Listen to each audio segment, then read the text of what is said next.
ગાઢ ધુમ્મસના કારણે હવાઈ મુસાફર પર તેની અસર પડી છે અને આ મુસાફરીમાં જેટલી પણ અમદાવાદ આવતી જતી જે કેટલીક ફ્લાઇટ્સ છે તે મોડી પડી છે તો ધુમ્મસના કારણે કેટલીક ફ્લાઇટ્સ રદ પણ કરવામાં આવી છે। અમદાવાદ આવતી 4 ફ્લાઇટ્સ કેન્સલ કરવામાં આવી। ધુમ્મસના કારણે અમદાવાદથી ઉપરથી 5 ફ્લાઇટ્સ કેન્સલ કરવામાં આવી છે। વારાણસી, દિલ્હી અને પટનાની ફ્લાઇટ મોડી પડી જ્યારે શિમલા, જયપુર સહિતની ફ્લાઇટ્સ મોડી પડી છે। ફ્લાઇટના શેડ્યુલ ખોરવાતા પેસેન્જર્સને અહીંયા હાલાકીનો સામનો કરવાનો વારો આવ્યો।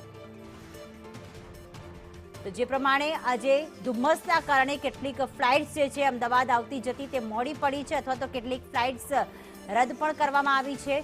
ધુમ્મસના કારણે હાલમાં હવાઈ સેવા પ્રભાવિત થઈ છે જેના કારણે એરપોર્ટ પર પહોંચેલા મુસાફરોને મુશ્કેલીનો સામનો કરવો પડી રહ્યો છે। કેટલીક ફ્લાઇટ્સ રદ પણ થઈ છે તો કેટલીક મોડી પણ ચાલી રહી છે।